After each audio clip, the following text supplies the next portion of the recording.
Instituto de Formación Docente número 10 y actual director del Instituto Agrotecnológico, ahí el terciario de Granja, vamos a decirlo así. Exactamente, el Instituto Agrotecnológico de Tandil, que funciona en el esquema de la escuela granja, Bien. donde también está obviamente la escuela secundaria, la tradicional escuela secundaria, conocida como granja, también está lo que es la EPS, que es una iniciativa que ha tenido la provincia de Buenos Aires, muy pero muy interesante en torno a generar la posibilidad para que alumnos que han tenido una trayectoria educativa en educación técnica de alguna manera trunca, tengan la posibilidad de poder terminar los estudios secundarios con un proyecto especial, con proyectos especiales, un proyecto realmente muy pero muy interesante que ha propuesto la provincia de Buenos Aires, generando las condiciones para la educación técnica, ¿no? Así como fue en un momento el plan FINES, El plan FINES. esto es específicamente para la educación técnica y en este caso con una orientación en la agrotécnica. Y bueno, es un gran desafío que hay en el esquema de la escuela granja porque hay un grupo de 18 o 20 alumnos y bueno. Y con una salida laboral. No, hay la posibilidad de poder terminar efectivamente los estudios secundarios. Con una especialidad. Y más que nada, esa población de alumnos que por diferentes motivos se han retrasado o han tenido inconvenientes para poder transitar la educación obligatoria en tiempo y forma, efectivamente pueda culminar sus estudios y, como bien decía Florencia, la condición de que tengan un saber hacer práctico para poder desenvolverse eventualmente en el mundo del trabajo. Claro, porque hay, no sé si llamarlo una dualidad, pero hay una cosa ahí. Aquel que no pudo terminar el secundario, por las razones que sea, siente como una frustración por eso, por más que hoy por hoy podemos decir a nivel, si se quiere, no muy acertado, que el secundario no te sirve para nada. Bueno, preguntale a aquel que no lo pudo terminar por alguna razón, a ver cómo se siente, a ver si es que no sirve para nada o no. Bueno, en realidad eso de que el secundario no sirve para nada no es nuevo, ¿no? O sea, no es nuevo, no. Hace mucho tiempo es una muletilla bastante importante. Sí hay un valor simbólico extremadamente fuerte con respecto a la terminalidad de estudio. Siempre el secundario, y quizás por la tradición, en la forma que se generó la condición del estudio secundario, en la cual era una preparación para los estudios superiores. Entonces es como que quedó ahí como una especie de colchón que muchas veces no tiene un fuerte sentido. A lo largo del tiempo y sobre todo a mediados del siglo XX, esto tuvo una fuerza muy pero muy fuerte con una impronta precisamente del Estado Nacional, sobre todo en la época del peronismo, del primer Perón, en donde se amplía fundamentalmente la educación secundaria técnica, ahí se fortalece la educación secundaria técnica y empieza a tener ya un ribete mucho más fuerte encarándolo hacia el mundo del trabajo, ¿no? Claro. Pero quedó el bachiller, todo lo que es la escuela secundaria, la escuela media, el bachiller más que nada, quedó ahí con esta cosa de preparándose para el mundo universitario, ¿no? Claro. Y ahí hoy en día vemos claramente que hay cosas que están pasando en la secundaria, ya pasaban antes, ¿no? Pero que no alcanza la secundaria para transitar cómodamente los primeros años de la universidad. Sí. Los que estamos en educación superior vemos que la expectativa de alumnos que tenemos que viene del secundario no coincide con el imaginario esperado de los que llegamos, ¿no? ¿Vienen muy crudos? No sé si crudos, vienen con otros saberes, vienen con otras condiciones de aprendizaje. Por ahí uno espera que tengan un nivel de lectoescritura más cercano a la tradición de lo que uno tuvo, Sí. Y sin embargo eso no está, tienen otra forma de escribir y de leer. Por ejemplo, no están acostumbrados al desarrollo de grandes relatos, Claro. no están acostumbrados a grandes textos, están acostumbrados a una forma de textos muy cortos, de resumir esos textos cortos. Entonces, cuando uno propone algún texto un poco largo y por ahí complejo, porque hay algunas cuestiones conceptuales, por lo menos en lo que a mí me toca, en las materias que doy yo, que son materias mucho más abstractas, cuesta un poco, ¿no? Manejo del lenguaje, por ejemplo, ayer, tomando parcial en la universidad, bueno, hay un dispositivo que teníamos en la cátedra, y una de las primeras preguntas de los alumnos que levantó la mano es, profe, ¿qué significa dirimir? Bueno, está bien, uno lo explica, Claro. hay que transitar esto y Sí. bueno, uno está para eso, ¿no? O sea, el oficio del docente hoy en día, tanto en primaria, secundaria, terciario, sea ya universitario o no universitario, es arremangarse y, bueno, para eso estamos, para eso nos pagan, Claro. ¿no? Sí, Y sí, si sí. hay una persona que hay una palabra que no entiende. Hay que explicárselo. Ahora vos fíjate, Marcos, que por ahí, años atrás, uno tendría vergüenza de esto. Sí. ¿no? Sí, o el profesor te mandaba carajo, también. Lea, señor. Bueno, había, Claro. había de Había. esos. Sí. Yo no tuve, así tuve. Sí, Bueno, todavía va a ser. sí, pero uno tenía vergüenza de preguntar, ¿no? Ujú. Uno era más un sujeto pasivo, Sí.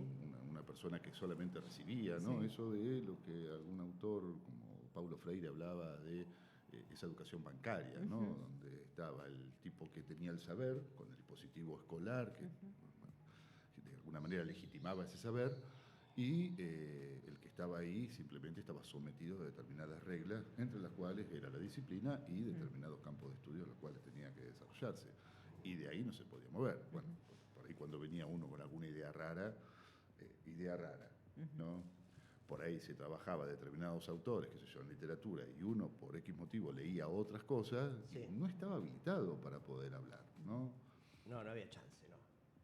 La autoridad del Una docente experiencia personal. Y no se cuestionaba o no se daba opinión, digamos. No. No, Opinión, porque sobre la- todo si era diferente a la del docente. Claro, porque aparte de la currícula te decía, Claro. vos estábamos trabajando en literatura inglesa, por lo tanto nosotros estábamos trabajando siglo XIX y bueno, a partir de eso trabajamos determinado tipo de autores. Bueno, a mí una experiencia que me marcó, ¿no? Yo en esa época leía mucho, en la época de la secundaria, no me acuerdo si fue en tercero o cuarto año, leía mucho Agatha Christie, novelas policiales, ¿no? O Conan Doyle leía, ¿no? Con Sherlock Holmes y todo ese tipo de Muy cosas. bueno. Y nunca me sentí habilitado para poder hablar en la escuela de eso. Y sin embargo, era del grupo de alumnos, uno de los pocos alumnos lectores de literatura. Por más que la literatura sea considerada de mayor nivel, menor nivel. No existe eso. Sí. Pero había un pibe que leía. Y en vez de habilitar el profe o la profe, no me acuerdo sinceramente, son cosas que prefiero no recordar. Claro. En vez de habilitar eso, era como la censura. No, pero eso es otra cosa. Acá Claro. tenés que leer esto y bueno, hoy en día nos encontramos con otras cosas, nos encontramos con otra experiencia reciente. El otro día pasé una conferencia de un especialista en políticas públicas, una materia que doy en el Instituto 10, una conferencia de uno de los principales referentes de políticas públicas en el mundo, que es un autor mexicano, que es Aguilar Villanueva, una conferencia de 1 hora y media, de la cual uno está acostumbrado a escuchar a un conferencista durante 1 hora y media, inclusive escuchar más conferencistas a lo largo de toda una jornada de congresos o de intercambios, ¿no? Lo mal que lo pasaron los chicos. Porque el grado de atención que tienen es otro tipo de grado de atención, están acostumbrados a otro tipo de exposición, precisamente a partir de los distintas dispositivos. plataformas, de las redes, de TikTok o de Instagram, con Donde reels es todo muy cortos breve Claro, todo breve. y vertiginoso. y vertiginoso. ¿no? ¿Eso entendés que se tiene que resolver de alguna manera, que se tiene que rever o hay que adaptar? Yo creo que, a ver, no lo tengo muy claro. No lo tengo muy claro. Lo que estoy ensayando este año es tratar de generarles conectores precisamente para prepararse a este mundo de las conferencias, ¿no? Porque en la vida académica uno sí o sí va a caer en estos espacios, más allá de que uno también está en el relato corto, en la exposición de videos cortos, pero también uno se tiene que preparar para atenerse a los grandes relatos, atenerse a las grandes exposiciones, y precisamente esto es un entrenamiento. Si esos chicos no fueron entrenados a lo largo del tiempo, obviamente que van a tener un problema para poder sentirse cómodos frente a eso, ¿no? Claro, pero esa adaptación requiere de un tiempo. Y bueno, la universidad o el terciario ¿Les da el tiempo? tiene que tener ese tiempo, Algunos- carreras de 7 algunos- años. Ya 5 son largas. Sí, bueno, es un entrenamiento, veremos cómo se puede resolver. Obviamente uno no puede resolver la vida de cada uno de esos alumnos, Sí. pero yo creo que explicando, entendiéndole, haciéndoles entender o marcándole un horizonte diferente, creo que es ahí donde uno puede marcar la diferencia de la importancia de las cosas que uno va haciendo. Otro de los problemas del oficio docente, de la tarea docente, es que muchas veces se repiten acciones y se pierde sentido y los alumnos no encuentran el sentido. Ajá. Y cuando no encuentran el sentido, termina siendo un fastidio o termina siendo un trámite administrativo, el tránsito por determinadas materias o determinadas cátedras. Si uno logra explicitar y logra incorporar dentro de esa explicitación o dentro de esos objetivos que uno propone con claridad, tiene mejores condiciones para poder lograr y mostrarles un mundo diferente, ¿no? Y no solamente repetir el mundo en el cual están viviendo, porque al fin y al cabo lo que hace la educación es transformar las personas con las condiciones para poder transformar el medio en el cual estamos, ¿no? Tal cual. Si no pensamos la educación en estos términos, Claro. creo que tenemos un problemita Pero bastante importante. entiendo que la comprensión de texto es fundamental, lo hablamos el otro día, los estudios, las pruebas que se realizaron, que no recuerdo el nombre en este momento. PISA, las pruebas Las pruebas PISA. PISA. Sí, bueno, Hablan también- de una comprensión o una incomprensión directamente sí, del ahí, texto. bueno, pero parten de un modelo, o sea, las pruebas PISA son importantes, muy, pero muy importantes. Todo lo que sean evaluaciones de los sistemas son muy, pero muy Claro. importantes. Hay que tenerlos en cuenta, pero también hay que contextualizar qué es lo que se evalúa. Claro. Si se evalúa capacidad de lectocomprensión y estoy trabajando sobre un modelo de la aproximación a las letras que no corresponde con lo que estoy evaluando, obviamente voy a evaluar y voy a llevar a fracaso la evaluación. El tema de las pruebas PISA trabaja mucho más sobre una base de aprendizaje de determinados fonemas, aprendizaje de determinadas construcciones semánticas de base repetitiva, y lo que ha tratado de hacer el sistema educativo, por lo menos en la provincia de Buenos Aires, es trabajar sobre una comprensión mucho más social del lenguaje y de una construcción del lenguaje desde el punto de vista social. Que esto es discutido, por supuesto, la mitad de la academia está de un lado, la otra mitad está del otro, pero ahí con respecto a la prueba PISA se está evaluando algo de lo que no está sucediendo en la escuela. Y ahí sigue hablando de la escuela primaria. No soy especialista ni tengo mucha condición para poder hablar de la escuela primaria, simplemente por lo que he visto en la alfabetización de mis hijos y de los compañeros de mis hijos. Tengo uno de 17, otro de 11, o sea que he visto dos momentos en todo esto. Y en este sentido, la posibilidad de generar evaluaciones acordes para tratar de establecer el nivel de lectocomprensión de los jóvenes, tendría que estar armado más a las condiciones actuales de qué es lo que está pasando en las escuelas. Teniendo en cuenta que en las escuelas, a su vez, hay una gran división socioeconómica en las escuelas.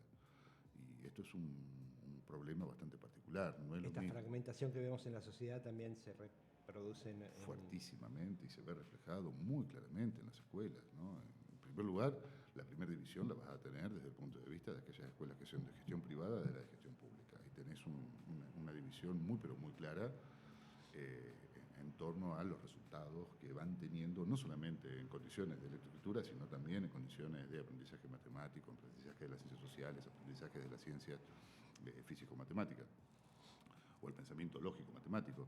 Eso por un lado, pero también desde el punto de vista social hay otro tipo de características que se dan dentro de las escuelas privadas que no se están dando dentro de las escuelas de gestión pública. Aunque algunas escuelas de gestión pública y en Tandil tienen un comportamiento muy parecido a la de gestión privada, ¿no? Pensando, voy a parafrasear, no me acuerdo quién lo planteó esto, pero la medialuna de la riqueza de Tandil, desde el punto de vista geográfico, hacia la zona del faldeo del dique para allá, hay condiciones de las escuelas que tienen una performance muy particular con respecto al resto de las escuelas. Y esto es un tema para trabajar, ¿no? Para pensar a ver qué es lo que estamos haciendo con nuestros jóvenes en Tandil y cómo estamos educando. Depende del, como decís vos, del contexto incluso geográfico Depende. o de la impronta de los directivos. Y hay una mezcla de dos cosas. Hay Hay una una mezcla de dos cosas, ¿no? Hay docentes, y también cómo es la distribución de tareas docentes. Me encantaría que en Tandil se pueda discutir fuertemente lo que está pasando en la educación, porque hay cosas que son bastante complejas dentro del esquema, ¿no? Con un sistema educativo que cada vez se ha ampliado más, cuando se incorpora la educación secundaria obligatoria. Esto ha sido un hito muy, pero muy importante en nuestro país desde el punto de vista educativo, y no fue hace mucho tiempo. Estamos hablando de que fue todavía no llegamos 20 años de esta condición. Y por otro lado, el sistema de asignación de tareas de los docentes en las escuelas, o la selección de docentes en las escuelas, que hay una condición ahí para discutir, ¿no? Hay docentes que a determinadas escuelas deciden directamente no ir a trabajar, no prefieren perderse la posibilidad de un trabajo, porque en esa escuela es una escuela problema, es una escuela donde hay una población estudiantil con la cual no quieren trabajar, y preferirían ir a otro tipo de establecimientos educativos, Claro, donde hay no otro quiero tipo. quilombo, digamos, poniéndote No en quiere. la piel de docente. Y a mí me gustaría ir a, no sé, a enseñar, para decirlo, pero me tengo que ocupar de otras cosas y no estoy para eso, algo así. También ha cambiado el oficio, la tarea docente ha cambiado, ¿no? A lo que era, Ya no solo enseña, digamos, no solamente contiene. ¿no? Tiene otro tipo de condiciones, y tiene que tener otro tipo de habilidades también para poder manejarse en un contexto tan difícil como el que tenemos hoy en día en la sociedad. Dentro de la variedad de alumnos que vienen con un esquema, que están a cargo de adultos que tienen una configuración muy diferente a lo que por ahí nosotros teníamos en nuestra cabeza de una familia nuclear, donde había un papá, una mamá o adultos responsables. Claro. Eso es otro de los problemas. Los adultos hoy en día no tienen la responsabilidad que tenían hace unos tiempos atrás. Claro. ¿no? Definime adulto responsable. Claro. Vendría a ser. Sí, chicos o chicas que están a cargo de los hermanos menores, Claro. o sea, que se tienen que acostar a las 2 de la mañana porque recién a esa hora vienen los padres y en realidad es Chicos que van a absolutamente- la escuela a comer. Chicos Bueno. que van a comer, sí, Sí, encuentran su total. lugar de contención ahí, que estás bien, pero tampoco es eso. ¿Y te prepara el terciario universitario para esto? ¿O te sigue preparando para dar clase? No, bueno, los nuevos diseños curriculares, por lo menos en provincia, en formación docente, sí recoge estas cosas, ¿no? Y en algunos lugares se puede plasmar de una manera, después depende de cada institución educativa si lo puede hacer o no lo puede hacer, ¿no? Pero los nuevos diseños curriculares, o sea, desde la provincia sí se piensa en estas nuevas realidades de infancias y juventudes que estamos viviendo, pero volvemos al tema. Hay un problema ahí con el adulto responsable, o el adulto. El mundo de la adultez de hoy en día no tiene nada que ver con el mundo de la adultez de hace un tiempo atrás, No, claro. donde antes había una separación muy clara.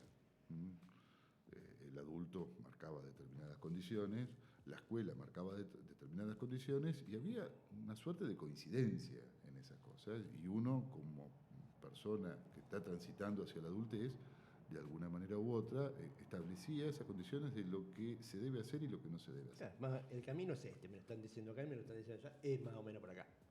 Hoy en día la escuela por ahí te está diciendo algo, pero los adultos responsables de tu casa te están diciendo otra cosa. Entonces ahí tenés un inconveniente.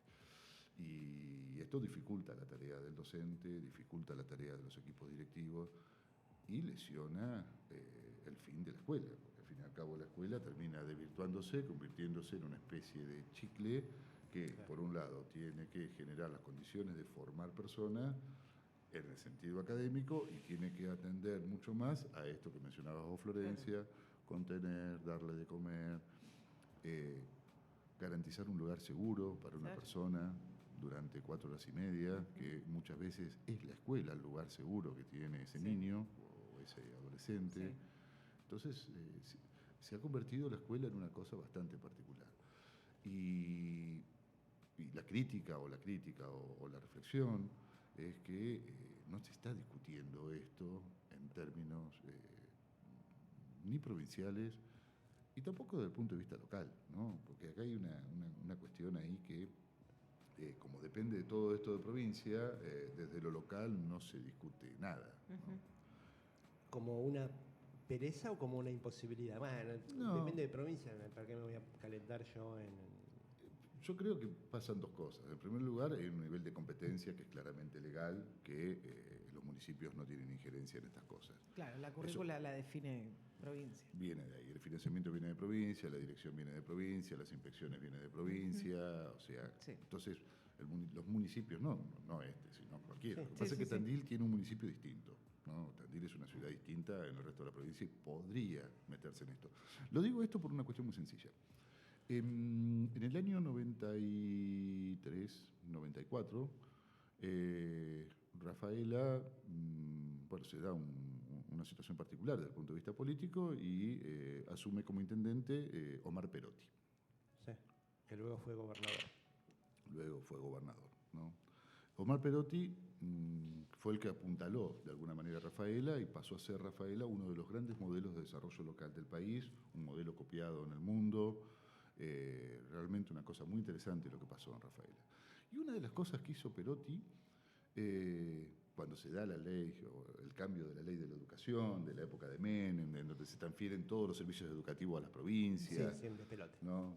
Sin plata. Bueno, con todo eso. Y en ese entonces también la privatización de la posibilidad de privatizar las universidades. Sí, porque se discute en el 95 la ley de educación superior. Claro. Sí. Sí, se me hace recordar cada cosa. Es que hemos pasado cada cosa. Sí, y todo vuelve, ¿viste? Que hay cosas que... Es como decir, La esto que ya lo creía viví, ¿no? la que Es creía un déjà superada, vu. bueno, vamos a discutirlo de nuevo. Otra Sí. vez a esto. Sí. Pero ya lo habíamos hablado. Claro, Ya si fue habíamos, ayer. ya habíamos dicho que... Ya habíamos dicho Que no.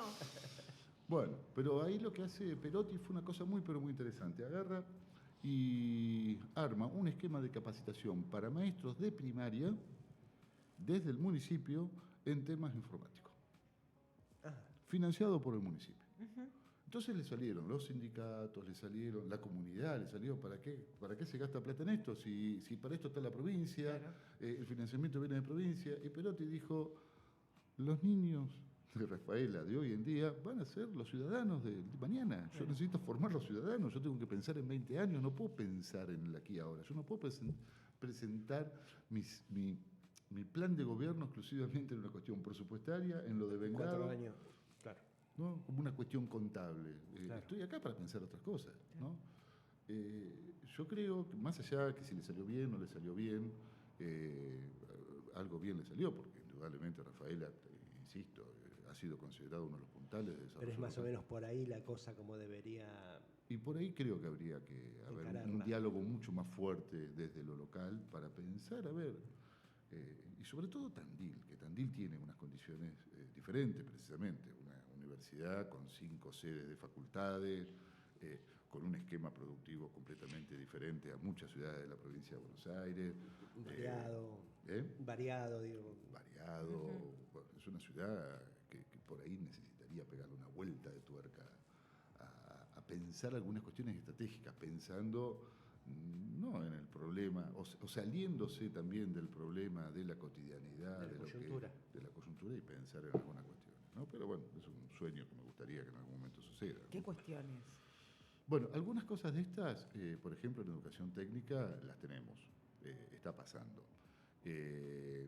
Hay algo que se llama el COPRET, que es el Consejo Provincial para la Educación y el Trabajo, en donde participan las instituciones educativas de Tandil, donde todas las prácticas profesionalizantes de las escuelas técnicas están dentro de este COPRET, conjuntamente con las entidades gremiales empresarias, conjuntamente con la universidad, con el municipio, con las empresas, en lo cual dialogamos cuestiones que hacen bueno, estamos formando estas cosas, pero ¿cuál es la oferta? ¿Cuál es la demanda? Y ¿cuáles son las condiciones en las cuales estamos enseñando? No vaya a ser cuestión de que estemos enseñando elementos que el mercado de trabajo no lo está pidiendo y que no estamos avisorando qué puede llegar a pedir el mercado de trabajo el día de mañana. Claro. Pero para esto necesitamos tener una condición de diálogo entre el sistema educativo, entre las entidades gremiales empresarias y los empresarios. Claro. Y de esta manera vamos adelante. Uno de los primeros resultados de estas cosas, que lo recogió de alguna manera cuando se conforma el Plan Estratégico Agroindustrial de Tandil, que fue todo un trabajo que se hizo el año pasado, lo estamos trabajando tanto en el COPRET como en el Consejo Asesor Local del INTA, en donde nos estamos juntando precisamente para establecer condiciones de formación y capacitación en torno a qué es lo que visoramos en el sector productivo, no solamente de ahora, de la demanda efectivamente que hay ahora, sino con los avances tecnológicos que se están viniendo, qué es lo que se viene para el día de mañana, y tenemos que pensar en la formación para nuestros alumnos hacia dentro de al menos 5 años. Claro. No sabemos qué puede pasar dentro de 5 años, ¿no? Y quiero hacer un comentario, como corolario a esto.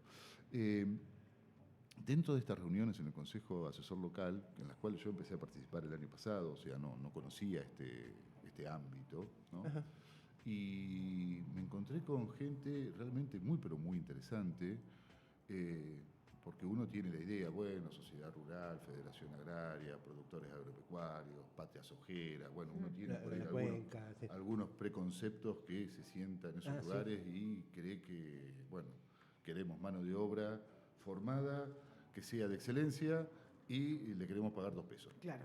Y casualmente lo que nos encontramos, los que estábamos ahí, es que no es por ahí el tema.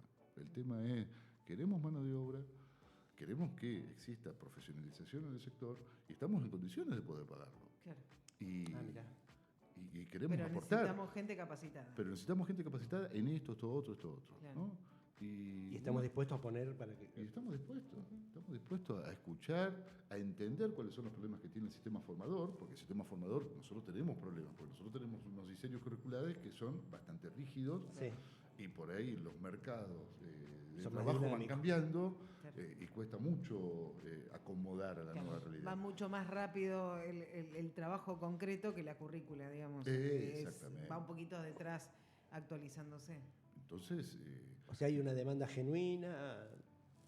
Hay una demanda genuina. Voluntaria. Y hay un entendimiento por el sector productivo de que el sistema educativo tiene estos problemas. Pero la única forma de entenderlo es sentarse, hablar, dialogar, y en la medida que uno va encontrando puntos de encuentro, va generando algunos pequeños peldaños, pero va teniendo un horizonte, esos peldaños van subiendo en una dirección. Que se tienen que transformar en políticas públicas, porque ahí el Estado tiene que estar como para recibir esas el Estado, que participa también en el Consejo Asesor Local, recibe estas cosas, tiene sus esquemas de capacitación y sus esquemas también de pequeño financiamiento a través de microemprendimientos, también tiene sus condiciones de diálogo con el Ministerio de Asuntos Agrarios de la provincia, en la estructura de Nación, hoy en día no sé cómo se llama la Nación, y ya le perdimos, cambiaron todos los nombres. Secretaría no tengo ni idea. No, he perdido será